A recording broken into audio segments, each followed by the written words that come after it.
Thank you all for coming today for our early signing period press conference. Coach Hammock has signed about 20 new guys for the 2026 season. Coach, you want to give a brief overview on this class, and then we'll take questions.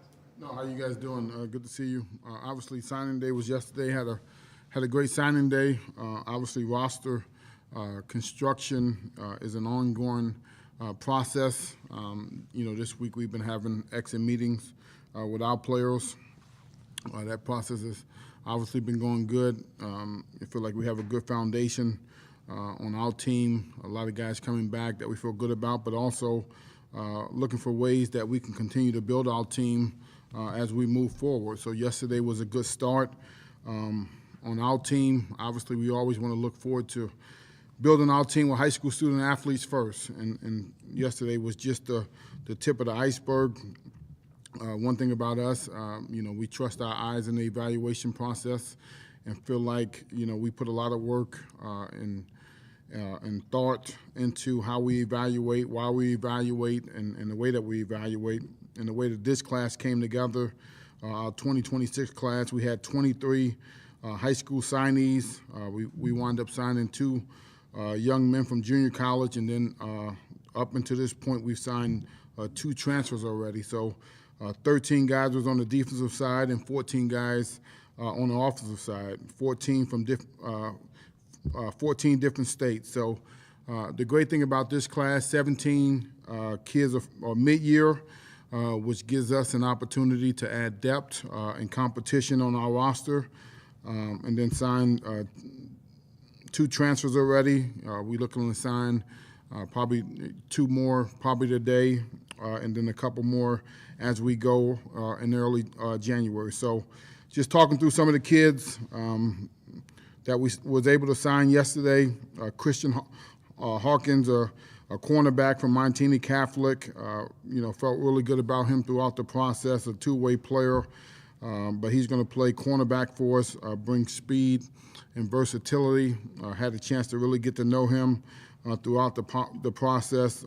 Great academic, track kid that we saw at camp that brings versatility to the back end of our defense. Omar Williams Jr., kid from Lafayette Jefferson in Indiana, really good offensive player. We had a chance to watch him at camp as a DB as well. Brings great length and ball skills. We're going to start him at corner and allow him and his playmaking ability to be an asset on the back end of our defense. Transfer Jacob McGee, a D lineman from right here in Chicago, but he was at Lincoln University, 6'2", 300-pound kid. He'll be here mid-year, moves well, plays with a motor. The one thing that we look for when we take transfers is guys that play different on tape. And this young man played extremely hard, extremely effective. Had 34 tackles, 7 tackles for loss, 4 sacks, 5 quarterback hurries. Definitely wanted to upgrade and add some depth on the D-line, and Jacob obviously does that. Joseph Namucci, a D lineman from Garden City Community College, 6'7", 235 DN. Had a chance to go see him mid-year and watch him work out live. He'll be here mid-year with us. Great athlete. Only played football 3 years, but tremendous talent, has tremendous upside. We'll get him in the program, get him developed as a defensive end, and feel like his upside is tremendous. JT King, a D lineman from Ashley Ridge in South Carolina, probably an area that we don't recruit as much, but had a chance to go see him live during the season, and really loved his position flexibility as a defensive end. And a 3 technique. He will be here mid-year as well. Has some natural toughness, flashes, has the ability to change the game as an interior defensive lineman, and felt like some of the things that he can do as a defensive lineman was hard to pass up. Darius Summers, another defensive lineman from Cass Tech. We've had a great history of taking young men from Cass Tech. He's another guy that will be here mid-year, multiple sport guy, natural pass rusher. Obviously, a guy that needs to gain some weight, but he was 6'4", and look forward to, giving him 6 months of development, coming in early and having a chance. Ryan Hazard, a Canadian from Georgia, 6'4", 235. Again, we wanted to take defensive linemen that have inside, outside flexibility. He certainly does that. He's another guy that will be here mid-year. And the one thing about it is when you get these guys mid-year, and we had the ability to do that last year. We brought some guys in mid-year. That extra 6 months makes a huge difference in their ability to have a chance to play, whether it's 4 games or more. The jump that those kids can make when they come here they come in the summer. It's almost like they've been here like a veteran. So Ryan has a chance to do that. We'll see him in January and see how he develops. Terry Robertson, a D lineman from Cardinal Ritter in Indiana, 6'3", 250. Had a chance to work with him in camp. Another young man, D lineman, that'll be here mid-year. All these D linemen coming mid-year gives us some added depth, some added beef to see if we can develop these guys earlier, to get them in the program and see if they can make a jump to help us. Javon Hatcher, another D lineman down in South Florida from Atlantic, 6'2", 251, also will be here mid-year. So we got, 5 or 6 young defensive linemen coming mid-year, get these guys in our program. And the thought was, as they get in here, maybe some guys are able to help you as freshmen, but definitely that second year, they will be that much further along from a development standpoint to give you added depth as you continue to build your program. Jack Murray, linebacker from Brookfield East, 6'2", 220, another guy that's coming in mid-year. We feel like, we're going to give him every opportunity at Mike linebacker, from day one to go out there. He's tough, he's physical, he's smart. He'll be here in January. Obviously Quinn was a big part of, what we did on defense this year, but Jack comes in here and he definitely will have a leg up on the competition to go out there and see what he can do at the Mike linebacker position. Ross Ogden is a guy we're really excited about from Bloomington South. Very athletic, 6'3", 200 pounds, great movement skills, tremendous athlete, long frame, obviously has to gain some weight. But obviously we want those guys at the will linebacker position that can run and move in space, and if they have to be flanked out, they can obviously cover receivers as well. Justice Donahue, kind of an athlete. He can play all over the place on defense. Another young man that'll be here mid-year from Florida. Had a chance to see him at camp over the summer.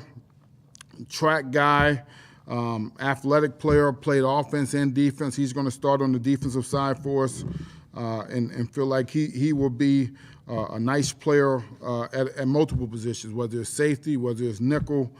He has multiple position flexibility. Kyan Mahoney, offensive lineman from Sacred Heart Griffin, right down the road. Offensive tackle with length, edge, athleticism.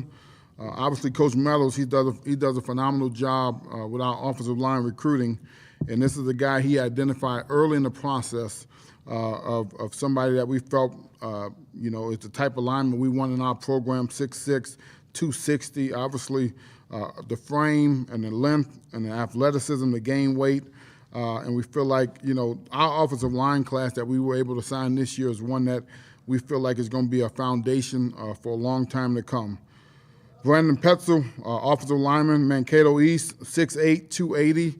Obviously, you want the length. Tackles are hard to find, so you definitely want to make sure you have your tackles in-house, long, plays with an edge. Great bend. And one thing about our offensive line and defensive line, we always ask these guys to come to camp so we can have a chance to work with them. And all of these guys came to camp and were very impressed with the way these guys have worked. Kellen Gamble, O-lineman from Homewood Flossmoor, right down the road, again, came to camp, was impressed with the way he worked, had a good senior season, and somebody that, we can't wait to get our hands on when he gets here. Mason Markle, O-lineman from Blue Springs, Missouri, 6'4", 290. He will be the only offensive lineman coming mid-year. All the defensive linemen are coming mid-year, but the only offensive lineman coming mid-year is Mason Markle. Plays the way you want him to play, can be an inside, outside guy. Look forward to having the chance to work with him when he gets here in January. Quarterback, Asa Johnson from right down the road at Aurora Christian. I had a chance to watch his tape, was really impressed with him when I watched his tape, and then I said, I got to go see this guy throw at practice. So, I went down and went to his practice and watched him throw. He's the type of competitor you want. He's the type of athlete you want. He's the type of runner you want. He has the type of grit that you want. And he's the type of leader that you want. And I think at that position, at the quarterback position, Asa was definitely a guy that once I saw him at practice and when Coach Beebe once he said the things that he said about him and knowing we had a quarterback from there before, I trust what he says, and Asa definitely is a guy that we wanted to add. Bryshawn Brown, a quarterback that we were on early in the process. I'm glad we was able to keep him. He will be here mid-year. Great athlete, tremendous arm, can do a lot of things. Look forward to getting him here in January, teaching him the offense, allowing him to get indoctrinated in our program and competing. He got some great guys to learn from, and it should be fun watching him compete. Jaden Cranford, running back. When you look at running backs, you want guys with explosive qualities, and he certainly had that. And he has the vision, the speed, the patience, and he has the track. He has the track speed to back it up. He was a 10-7 guy coming out, and we signed him as the back that we feel like is a home run threat. I can't wait to get him here, and obviously we think he can be a big part of what we want to do moving forward. Deshaun Howard, big athlete out of Georgia. Had a chance to watch him at camp, was impressed. Went to Kennesaw's camp in the summer and saw him working out. 6'2", 210, big, physical, can run. We see him as a running back to start and then see where it goes from there. Tyrese Stanley is a safety that we've signed from Morehouse College. When I saw him play and I saw him hit and be physical on the back end of the defense, I said, this is a guy that we need to have in our program. So we were very aggressive in our mentality to add him. He'll be here mid-year, very smart. He's from Baltimore. So having been in Baltimore for 5 years, I know the DNA of the young men that come from that area, the toughness, and definitely wanted to add that to our program. Glenn Weber is a tight end from Modesto Junior College in California. Definitely want to make sure we have the type of tight end that can handle the point of attack, and he certainly can do that. He's the grandson of Norv Turner, so football is in his blood. He loves the game, loves to play, and excited about what he can do at the tight end position. Tyler Klanner, a tight end from Boonesville, Indiana, another guy that'll be here mid-year. Definitely wanted to make sure we continue to enhance the tight end position. I think that makes us different on offense, the ability to be blockers in the run game and things they can do in the passing game allows us to be adaptable on offense. Jermaine Green, a wide receiver from Belleville West in Nebraska, 6', 190. Track speed, vertical speed, and at the wide receiver position, ran 10.8. Has the ability to run after the catch. Can be an intermediate and long receiver. We had him at camp. I thought this guy was just too good to not take. Braylon Agee from Park Hill, Missouri. Big, tall, physical. Wide receiver, 6'4", 195, high hurdle young man with great body control and a big catch radius. Again, another guy that will be here mid-year. So we got a bunch of D linemen and a bunch of receivers coming mid-year that we feel like can enhance and increase the competition on our team. Zaire McKinney from Michigan City, Indiana, 6'3", 190. Wide receiver that'll be here mid-year as well. Was a baseball player, great length, athleticism, obviously good hand-eye coordination. Was a tremendous baseball player as well. I think this guy will put himself in position to help us sooner rather than later. Excited about him. Justin Faulkner, wide receiver that we saw at the same Kennesaw camp in Georgia. Great top-end speed, can be a wide receiver, can play multiple positions. Excited about him. And then the last guy that signed today, Deacon King, athletic, physical defensive player that we've been on a long time. I feel like he can be a guy that can play multiple positions for us on defense. He will be another young man that'll be here mid-year. Excited to have all these guys, 17 guys coming mid-year and competing. Obviously, we're still looking to add, some transfers here the next couple weeks and into January. But our roster is still under repair.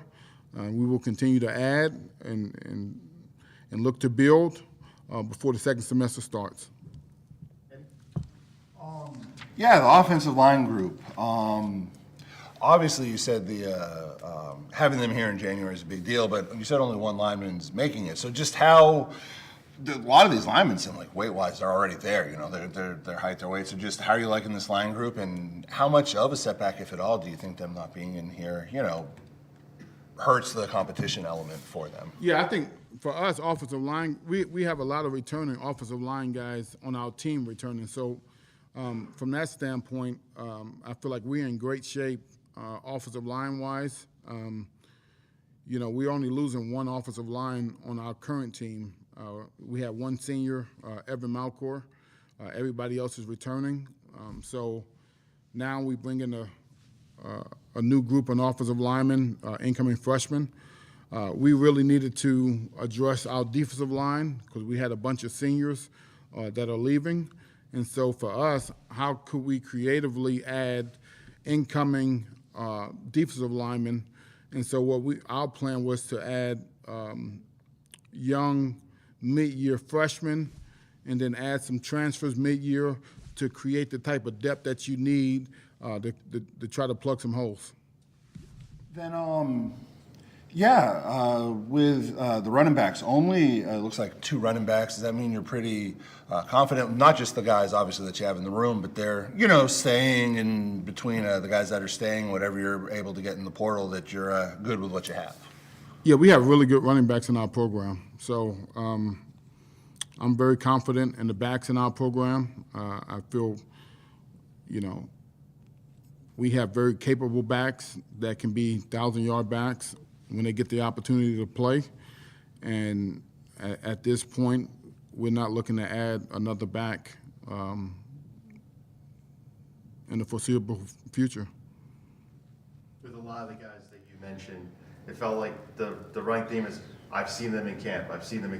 Is that the first step in building the relationship with these players, is actually hitting the road, seeing these guys go out and perform?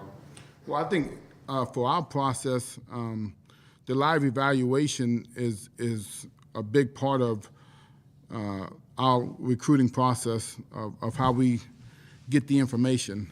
So the tape evaluation is a part of it, but also the live evaluation is still a major part of how we look to minimize mistakes. So we watch tape. We go through our process of getting information, talking to coaches, talking to different people that are involved. But then the more we can get the live evaluation, the camp evaluation, the more information we can gather, the less mistakes that we make. And I think that's the most important thing in our process. With the portal right now, are you feeling about, you guys are about through the worst of it in terms of losses, or are you still expecting a few more guys to declare? Yeah, I mean, to be honest, I don't worry about it anymore. I think there's so much fluidity, right, that you just take it day by day. Quarterback-wise, just where you're at right now in the new signees and what you have, just like you said, it's fluidity and you take it day by day. So asking about the spring might be silly at this point, but what is, with where you guys are right now, what is kind of your vision for the competition for the quarterback situation in the spring? Yeah, no, I think, we got 2 guys on our roster right now. We added 2 signees. Obviously, I think we would like to potentially add one more guy to compete. Bryce Shine to be here in the spring, along with Brady and Jalen, and hopefully we can add one more guy to compete, to have 4 guys compete in the spring. I know they weren't on the list now. They might be in the late signing period, and I don't know what the rules are if you're allowed to say anything, but a couple of ultra-local guys that may be on the list here, on Cole Latimer and Jalen Carter. Just if you're allowed to comment on them, and I know both quarterbacks, although Jalen might be more of an athlete for you guys, and kind of what they're bringing for the table and how they might fit into the mix here. Yeah, I can't comment on guys that haven't signed yet.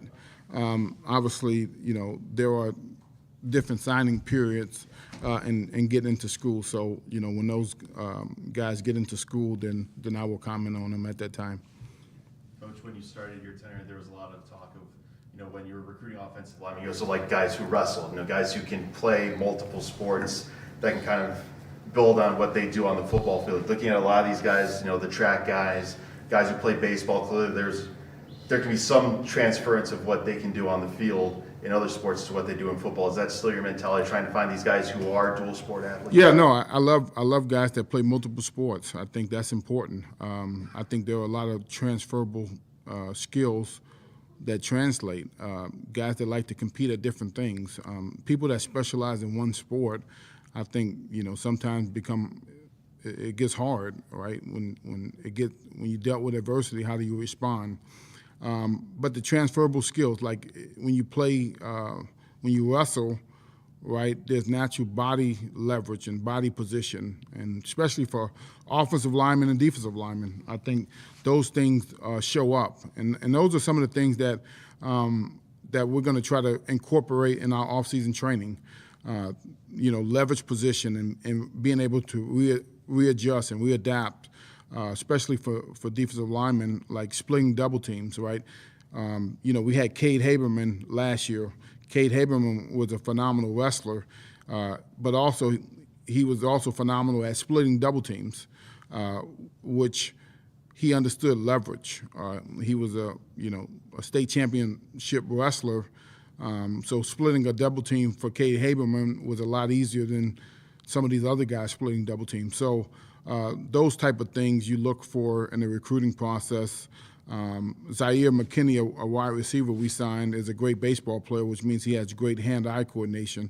So when he comes here in January, him catching the football is going to be a lot easier than some other guys catching the football. So we look for those type of young men that have dual sport capabilities because things come a little bit easier and a little bit natural to them. That's like I was talking to AC the other day in my office, and I asked him, did he ever wrestle? And he said no. He looked at me crazy. Well, AC is an offensive lineman for us, and he had a problem trying to go block a 3 technique. And I said, when you're a wrestler, and I wrestled, if you saw a guy lunging at you, the first thing you would do is snap him down. Well, when you're a wrestler, the first thing they teach you is you got to bow your neck. And when you bow your neck, then that makes sure you straighten up. And just so those little things as an athlete, right, that you do, you understand those body positions are things that translate to different sports.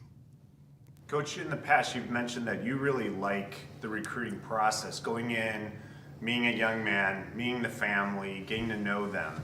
Is that process still enjoyable to you, or has any of that changed with the recent changes in recruiting?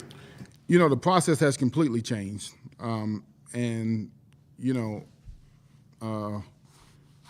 think it's unfortunate.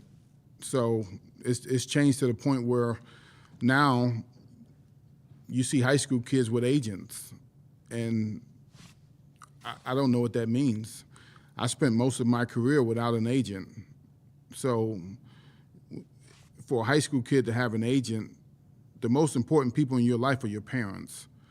And that's, right, the people that know you the best are your parents, your grandparents, right, your aunts, your uncles. Those are the people that give you the most sound advice, in my opinion.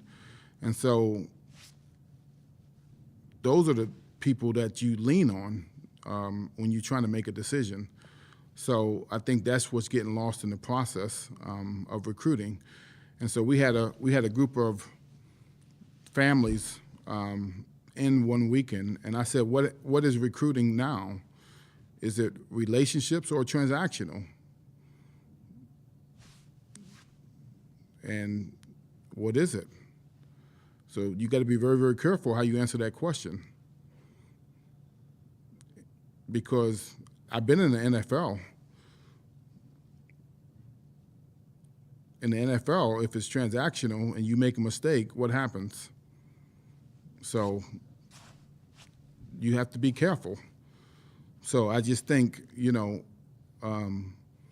I think that's where we have to continue to make sure we educate and do things the right way in the recruiting process. That's why we still try to be relationship-driven in everything that we do, because we still have to try to educate and develop young people. And I think that's still at the forefront of our thought process, even though, like right now, there are guys that we still going to lose, and that's a part of it. But, it doesn't bother me as much as it used to. It's just that's the nature of where we're at. Coach, you had mentioned when talking about JT King a couple minutes ago of kind of expanding the recruiting footprint a little bit, and you guys have done pretty well at getting guys out of Georgia and Florida come here to DeKalb with the move to the Mountain West. Can that be a bit of a recruiting advantage for you guys, having some certain aspects of this country that maybe some of the teams out west don't really recruit as much? Yeah, no, I think a lot of people are excited about the Mountain West. I'm excited. We get a chance to play on Saturdays all the time. Now, I have looked. They only play games at night mostly, so I'm interested to see how that works.